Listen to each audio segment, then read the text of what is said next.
여러분, 우리는 정말 복음을 알고 있습니까? 교회 오래 다녀서 이것저것 보고 들은 것은 많아 복음에 대한 풍어는 읊을 줄 알지만 정작 내 삶은 하나도 바꾸지 못하는 그런 무능한 복음을 들고 살고 계시지 않습니까? 내 삶의 죄 하나, 습관 하나 바꾸지 못하는 복음이 어찌 우리를 구원할 수 있겠습니까? 우리는 우리의 구원에 대해 날마다 다시 살펴보아야 합니다. 두렵고 떨림으로 내가 믿음 위에 서 있는지 오늘 우리의 삶을 돌아보아야 할 줄로 믿습니다.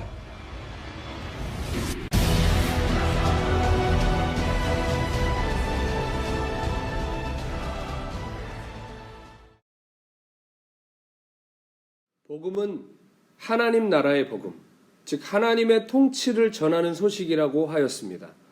그러므로 복음을 받아들이겠다는 것은 하나님의 통치를 받아들이겠다는 고백으로서 우리의 삶에 순종이라는 분명한 열매로 나타난다고 우리 지난 시간에 함께 나누었습니다. 그런데 우리가 함께 스스로 질문해 보아야 할 것이 있습니다. 순종이라는 것이 과연 내 뜻대로 되느냐는 것입니다. 내가 거룩하게 살고 싶다고, 경건하게 살고 싶다고 그렇게 사라지던가요? 만약 순종이 내 뜻대로 내가 마음먹은 대로 되는 거라면 굳이 예수님이 우리를 위해서 죽으실 필요가 있으셨을까요? 실은 기독교가 아니어도 타종교에도, 예를 들어 불교든 유교든 이슬람이든 유대교든 윤리 도덕이 다 있습니다. 다 착하게 살고 선을 행하라고 모든 종교가 가르칩니다. 그리고 굳이 종교가 아니어도 학교에서도 우리가 질서라는 것을 배우고 사회 윤리를 배웁니다. 그런데 어떤가요? 윤리 도덕이 우리가 배워서 지켜지던가요? 누가 명령한다고 되던가요? 법 질서를 확립한다고 죄가 없어지던가요? 마음을 먹는다고 되던가요? 최근에 얼마나 극악무도한 죄들이 수면 위로 드러나고 있습니까? 그러나 여러분, 시대가 악해져서 이런 죄를 짓는 것이 아니라 실은 이런 죄가 공론화될 뿐이고 드러날 뿐입니다. 과거에도 동일한 죄들이 있었습니다. 그러나 지금 그것이 더욱더 대범해지고 수면 위로 드러나는 것뿐입니다. 어떤 때보다도 사회 윤리가 더 강조되고 도덕을 배우고 종교가 많지만 세상은 왜 이렇게 더 악해져 가는 것일까요? 거룩하게 살고 싶어도 왜 우리는 그렇게 살 수가 없는 것일까요? 성경이 우리에게 선언하는 것이 있습니다. 그것은 우리가 아무 가능성이 없는 죄인이라는 사실입니다.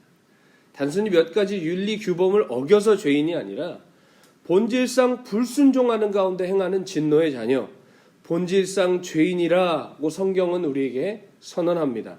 에베소서 2장 2절에서 3절은 그때에 너희는 그 가운데서 행하여 이 세상 풍조를 따르고 공중의 권세 잡은 자를 따랐으니 곧 지금 불순종의 아들들 가운데서 역사하는 영이라. 전에는 우리도 다 그 가운데서 우리 육체의 욕심을 따라 지내며 육체와 마음에 원하는 것을 하여 다른 이들과 같이 본질상 진노의 자녀이었더니라고 선언합니다. 경건하고 싶어도 거룩하고 싶어도 그렇게 살 수 없는 것이 우리라는 것입니다. 어떠한 가르침으로도 어떠한 윤리로도 종교로도 갱생할 수 없는 것이 우리의 죄된 본질이라고 성경이 말하고 있는 것입니다. 이 말이 무슨 말인지 한번 거룩하게 살아보려고 몸부림쳐본 사람들은 공감할 것입니다. 내가 얼마나 의지가 박약한 사람인지, 내가 얼마나 불가능하고 본질상 거룩하게 살 수 없는 사람인지 처절하게 몸부림쳐본 사람은 이 말이 무슨 말인지 알 것입니다. 사도 바울도 자타가 공인하는 열심과 경건으로 무장한 사람이었습니다. 게다가 아주 타고난 모태신앙이었습니다. 빌립보서 3장 4절에서 6절에 보면 그러나 나도 육체를 신뢰할 만하며 만일 누구든지 다른 이가 육체를 신뢰할 것이 있는 줄로 생각하면 나는 더욱 그러하리니 나는 8일 만에 할례를 받고 이스라엘 족속이요 베냐민 지파요 히브리인 중에 히브리인이요 율법으로는 바리새인이요 열심으로는 교회를 박해하고 율법의 의로는 흠이 없는 자라 라고 고백합니다. 타고난 모태신앙입니다. 율법을 누구보다 열심히 지켰습니다. 대단히 노력했던 사람이었습니다. 그러나 이 바울의 최후 고백이 무엇입니까? 로마서 7장에 보면 그러므로 내가 한 법을 깨달았노니 곧 선을 행하기 원하는 나에게 악이 함께 있는 것이로다. 내 속사람으로는 하나님의 법을 즐거워하되 내 지체 속에서 한 다른 법이 내 마음의 법과 싸워 내 지체 속에 있는 죄의 법으로 나를 사로잡는 것을 보는도다. 오호라, 나는 곤고한 사람이로다. 이 사망의 몸에서 누가 나를 건져내리. 자신의 혈통도 열심도 자기 의도 결국은 나를 구원할 수 없다는 거예요. 최선을 다했지만 그 결론은 사망의 몸을 등에 업고 끌려가는 존재적인 죄인이라는 것을 사도 바울이 고백하는 것입니다. 여러분, 왜 이럴까요? 왜 우리는 이렇게 살고 싶지만 살 수 없는 존재가 되었을까요? 그토록 교회 다니고 배우고 외우고 애를 써도 왜 우리는 되지 않는 것일까요? 왜냐하면 우리 안에 있는 죄는 단순히 우리의 손에서 발에서 생각과 마음에서 역사하는 게 아니라 죄가 우리의 생명 안에 들어왔기 때문에 그런 것입니다. 우리는 아담과 하와의 범죄를 잘 알고 있습니다. 태초에 에덴에서 동산의 모든 실과를 다 먹을 수 있지만 동산 중앙에 있는 선악과만큼은 먹을 수 없다고 주님 말씀하셨습니다. 먹으면 반드시 죽을 거라고 하셨죠. 그러나 우둔한 인간은 하나님 말씀을 어기고 기어이 그 선악과를 범하고 말았습니다. 그리고 주님 말씀대로 인류는 죽게 되는데 선악과 따먹자마자 고꾸라져 죽은 그러한 육체적인 죽음이 아니라 인간의 생명 안에 죄가 들어와서 죄 뒤의 역사는 죽음의 권세 아래 인류의 삶이 놓이게 된 것입니다. 아담의 범죄로 말미암아 죄가 인류 안에 들어왔는데 이 죄가 손에 붙고 발에 붙는 게 아니라 우리의 생명 속에 들어와서 역사하기 시작했다는 것이죠. 그래서 우리의 생명 자체가 죄된 생명이 되어버리고 만 것입니다. 여러분, 암이 왜 무섭습니까? 정상세포가 암세포로 변이되는데 그 세포만 암세포가 되는 것이 아니라 모든 주변에 있는 세포까지도 암세포가 되게 만들죠. 암이 전이가 되는 것입니다. 우리 안에 있는 죄도 그렇습니다. 우리의 삶의 모든 영역에 이 암덩어리 같은 죄가 전이되어서 손 닿는 곳, 눈으로 보는 것, 발로 가는 것, 모든 영역이 다 죄의 열매를 맺게 하는 것입니다. 콩 심은 데 콩 나고 파 심은 데 팥난다는 우리의 옛말도 있지 않습니까? 그 말처럼 우리 안에 생명의 죄가 들어오니까 우리의 생명, 호흡, 손 가는 것 모든 영역이 다 죄의 권세 아래 죄의 열매를 맺게 된 것입니다. 그러므로 어찌 보면 우리가 죄를 짓는 것은 당연한 것이에요. 죄의 생명을 갖고 있기 때문입니다. 가만히 밭을 그만두면 잡초가 무성하게 자라듯이 여러분, 우리 마음 가는 대로 그냥 두어 보십시오. 말하고 싶은 대로 한번 그냥 말해 보십시오. 생각하는 대로 행동하는 대로 그냥 두어 보십시오. 선한 것이 나겠습니까? 악한 것이 나겠습니까? 세상이 지옥이 되겠습니까? 천국이 되겠습니까? 우리는 존재 자체가 죄인입니다. 죄지어서 죄인이 아니라 죄인이기에 죄를 짓는 것입니다. 그러므로 우리의 회개는 죄 목록 몇 가지 고백한다고 되는 것이 아니라 존재적인 죄에 대한 회개가 일어나야 하는 것입니다. 그렇다면 우리의 생명 자체가 쇳덩어리가 됐는데 그로 말미암아 생명이 가는 곳마다 생명의 열매, 죄된 생명의 열매를 맺고 있는데 그럼 이 열매를 맺지 않게 하려면 어떻게 해야 될까요? 열매 몇 가지 따면 될까요? 가지치기 하면 될까요? 그렇지 않습니다. 우리의 죄된 생명이 처리가 되어야 합니다. 못된 나무는 죽어 뽑아내야 합니다. 죽어야 끝나는 것입니다. 그러나 어떻게 죽습니까? 우리가 스스로 죽을 수 있나요? 죽어야지 가슴 친다고 해서 죽어지던가요? 그렇게 해서 될 일이면 우리가 이런 고민을 할 필요가 없습니다. 우리 스스로는 아무것도 할 수 없는 사람들입니다. 존재는 쇳덩어리인데 그마저도 내 힘으로 어찌할 수 없는 사망의 몸을 치고 살고 있다는 사도 바울의 고백이 바로 우리 모두의 고백인 것입니다. 존재적인 죄인, 멸망의 자식, 지옥 가는 인생, 이것이 우리의 또 다른 이름인 것입니다. 그러나 우리 힘으로는 할 수 없지만 하나님의 크신 긍휼 속에 하나님께서 우리에게 율법의 의 외에 다른 의를 준비해 두셨습니다. 살아내려 해도 살아낼 수 없는 부끄러운 인생들에게 하나님이 살 길을 열어놓으셨습니다.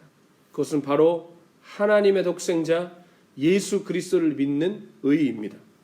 로마서 3장 20절에서 22절에 보면 그러므로 율법의 행위로 그의 앞에 의롭다 하심을 얻을 육체가 없나니 율법으로는 죄를 깨달음이니라. 이제는 율법 외에 하나님의 한 의가 나타났으니 율법과 선지자들에게 증거를 받은 것이라. 곧 예수 그리스도를 믿음으로 말미암아 모든 믿는 자에게 미치는 하나님의 의니 차별이 없느니라. 죄된 생명 아래 신음하면서 아무리 거룩하게 살고 싶어도 살지 못하는 우리를 주님이 긍휼히 여기시고 사랑하셔서 그 아들을 우리를 위해 보내셨다는 것입니다. 그리고 그 아들을 믿는 자에게 하나님의 의가 덧입혀지는데 여러분, 대체 우리가 그 아들을 믿는 것은 무엇일까요? 그 아들이 우리를 위해 무슨 일을 하셨을까요? 우리가 알다시피 예수님은 우리의 죄를 위해 죽으셨습니다. 뿐만 아니라 죽으시고 사흘 만에 부활하셨습니다. 그런데 성경은 말하기를 죽으시고 부활하신 이 사건이 단순히 나 대신 나를 위해 일어난 일을 넘어 그 속에 더 큰 의미가 있다고 말하고 있습니다. 성경은 말합니다.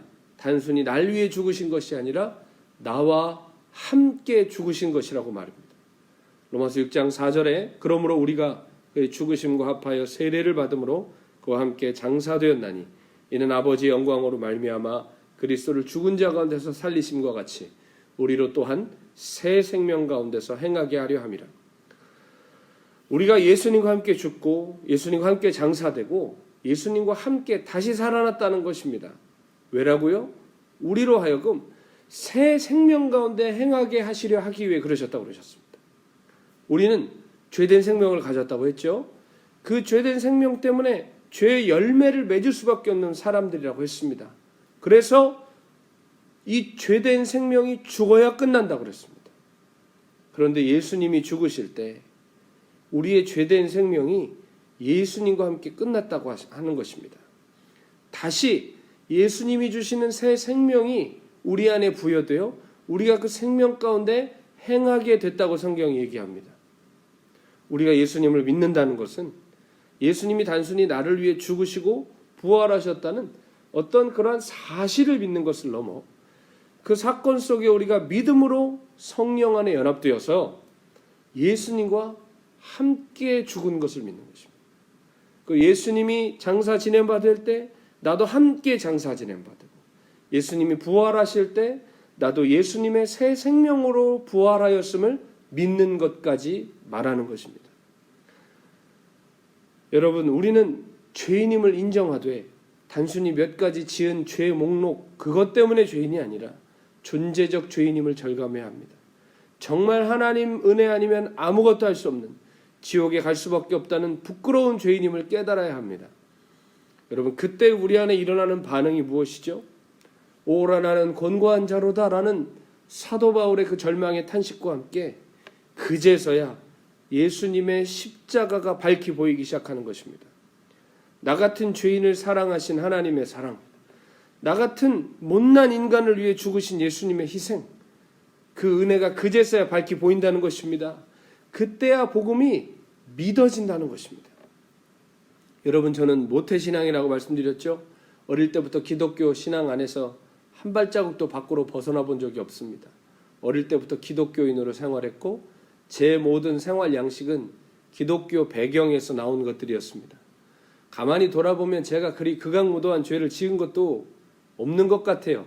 아니, 그런 용기가 없었다는 것이 더 맞는 말일 수 있겠습니다.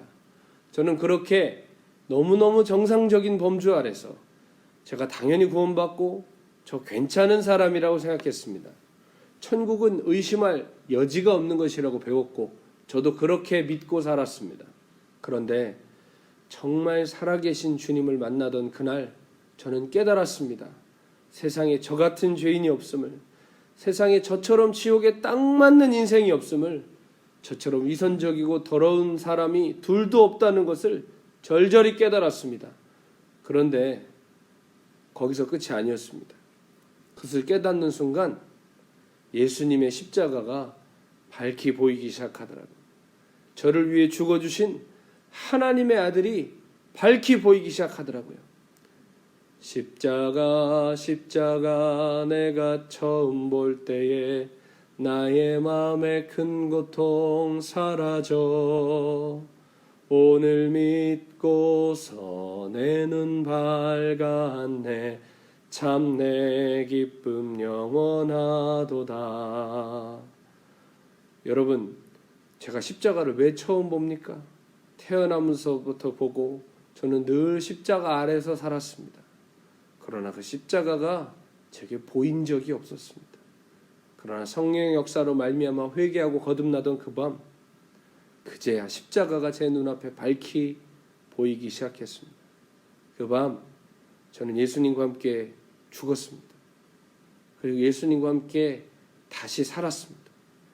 그러나 죄된 옛 생명이 아니라 예수님의 새 생명으로, 부활의 생명으로 거듭났습니다. 그래서 이제는 바울의 이 고백이 저의 고백이 되었습니다. 내가 그리스도와 함께 십자가에 못 박혔나니 그런즉 이제는 내가 사는 것이 아니요 오직 내 안에 그리스도께서 사시는 것이라. 이제 내가 육체 가운데 사는 것은 나를 사랑하사 나를 위하여 자기 자신을 버리신 하나님의 아들을 믿는 믿음 안에서 사는 것이라. 이제 이전에 나는 죽고 새로운 사람으로 태어난 것입니다. 예수 안에서 믿음으로 새 사람이 된 것입니다. 그런데 이것은 단순히 제 다짐이나 저의 어떤 결단의 그냥 고백이 아니라 이 역사가 실제적으로 제 안에 그날부터 일어나기 시작했습니다. 죄를 사랑하던 제가 죄와 싸우기 시작했습니다. 속된 것을 사랑하던 제가 거룩함을 사모하기 시작했습니다. 어떻게 하면 세상에서 성공하고 잘 될까 늘 꿈꾸며 살던 제가 천국을 사모하기 시작했습니다. 주님을 위해 살고자 하는 열망이 가득했습니다. 그것이 바로 그날 그 시간부터 시작됐습니다. 왜일까요? 제가 거듭났기 때문입니다. 나는 죽고 예수로 산다는 것은 듣기 좋은 구호가 아닙니다. 정말 주님이 우리 안에서 이루신 일이고 그 주님을 믿어드리는 순간 우리의 삶에 일어나는 역사입니다. 우리는 믿음을 다른 데 써서는 안 됩니다. 문제 해결, 소원 성취하는 데만 믿음 쓸 것이 아니라 정말 주님이 이루신 이 놀라운 역사가 우리의 삶에 일어나도록 날마다 주님을 믿어드려야 합니다. 여러분, 정리합니다. 복음은 하나님의 통치를 선언하는 소식입니다. 복음을 믿고 받겠다는 것은 하나님의 통치를 받겠다는 고백입니다. 그런데 우리는 하나님의 통치를 받을 수 없는 불순종의 죄된 생명을 가진 사람이었습니다. 그래서 예수께서 죽으셨습니다. 우리는 할 수 없기에 그분이 하셨습니다. 단순히 우리의 죄값을 치르기 위해 죽으신 것이 아니라 우리와 함께 죽고 우리와 함께 사시면서 그분의 부활 생명을 우리에게 주셨습니다. 그러므로 예수 믿는 사람들에게는 예수님의 의가 전가됩니다. 그러나 그 의는 단순히 법적인 의뿐만이 아니라 실제적으로 나타나는 의의 역사입니다. 거듭납니다. 변화됩니다. 죄와 싸우고 이기기 시작합니다. 천국을 향하여 달려가기 시작합니다. 왜일까요? 죄된 우리의 생명은 죽고 예수님의 영원한 생명이 우리 안에 들어왔기 때문입니다. 사랑하는 여러분, 그래서 예수 그리스도인 것입니다. 우리의 다짐과 결단과 노력으로 되지 않고 예수님의 의로만 되는 것입니다. 그래서 예수 믿어야 사는 것입니다. 그래서 예수 밖에 없는 것입니다. 여러분은 정말 믿고 거듭나셨습니까? 믿으셨다면 뭘 믿으셨고, 믿고 계시다면 뭘 믿고 계십니까? 거듭났다면 뭘 두고 거듭남이라고 여기고 계십니까? 단순히 쇠뇌된 몇 가지 교리를 읊조릴 수 있다고 하여 그것이 거듭남이라고 생각하면 안 됩니다. 예수님의 생명은 오늘도 우리 안에 실제로 역사하고 있습니다. 믿는 자 안에 오늘도 생명으로 일하고 계십니다.